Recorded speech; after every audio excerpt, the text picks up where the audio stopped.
Hey everyone, and a special welcome to all you exam aspirants trying to get your heads around India's complex climate strategy.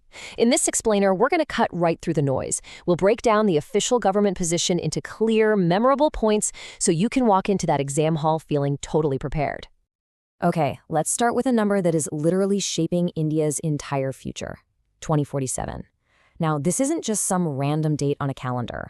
It is the deadline for India's massive ambition to become a developed nation, a vision we call Viksit Bharat. And this is about way more than just money. It's about building a future that's prosperous and sustainable for every single citizen.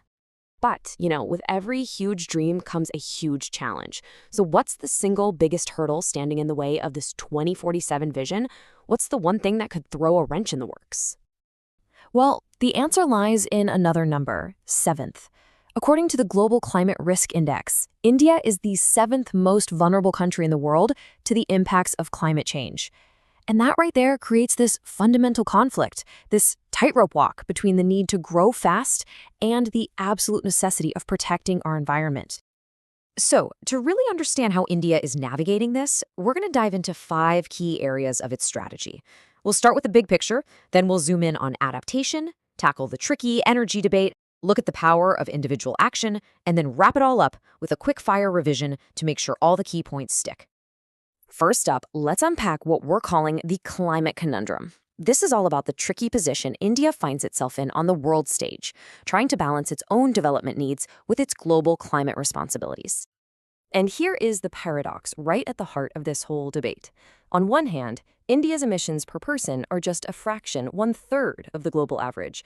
But on the other hand, the financial support from developed countries, the ones historically responsible for climate change, is, well, the source calls it grossly inadequate. And that's a massive roadblock. Okay, here is a piece of jargon you absolutely need to know for your exams, NCQG. It stands for New Collective Quantified Goal. It's the latest plan to get developed countries to finally commit serious money for climate finance. But honestly, the numbers just don't add up. The official view is that this is just a drop in the ocean compared to the trillions actually needed. This chart tells such a powerful story. Just look at that huge gap. That's the difference between money for mitigation, which is cutting emissions, and adaptation, which is preparing for the impacts of climate change. For a country like India, adaptation is a massive priority, but it's getting just a tiny fraction of the funds. This is a huge, huge problem.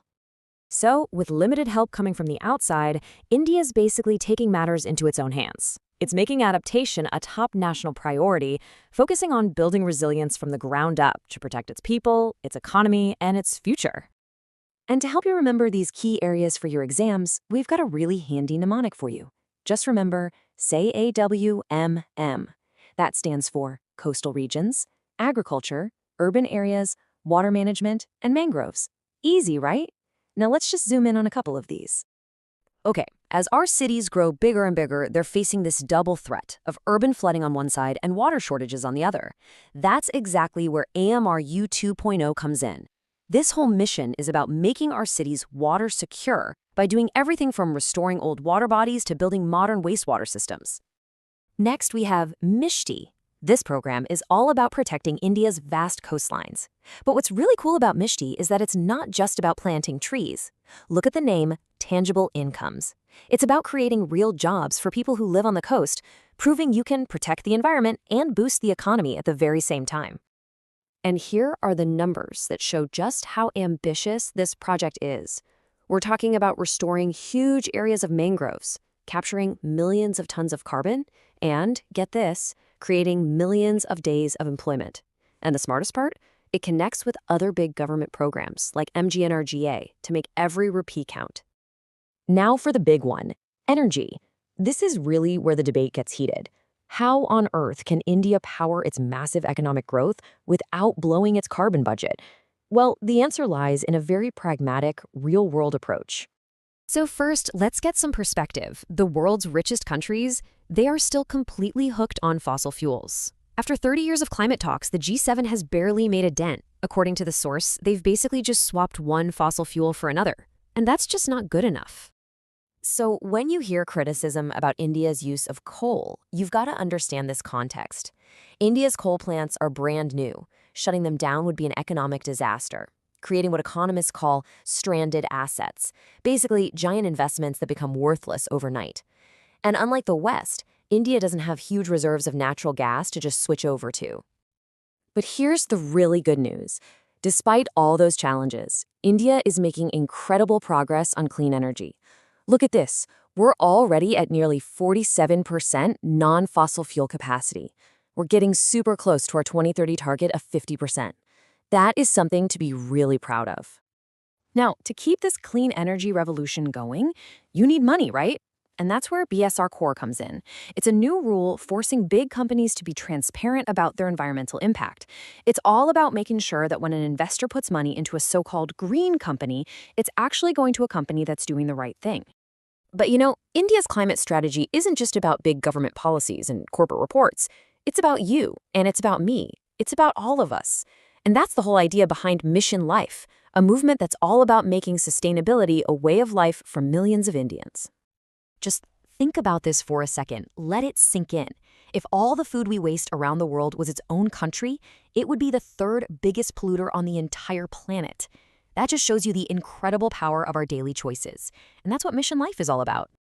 Mission Life has this incredibly bold vision to make 80% of India's villages and cities environmentally friendly by 2028. And it's doing this through smart incentives and really inspiring campaigns like Ek Ped Maa Ki Naam, a tree in mother's name, that are really connecting with people across the country. All right, it is time to bring it all home. This is the slide you've been waiting for. We have boiled down everything we've talked about into the key data points and concepts you need for your exams. So get ready to take some notes. You are definitely going to want to save this slide. Seriously, take a screenshot. These are the golden data points straight from the latest economic survey. These are the facts and figures that will make your answers stand out. You'll thank me for this later, I promise. So, what is the bottom line? What's the big takeaway? India's climate strategy isn't about choosing between a strong economy or a healthy planet. It's about finding an innovative and fair way to have both. It's about building a future that's prosperous, equitable, and sustainable for everyone. And that's a story that is still being written.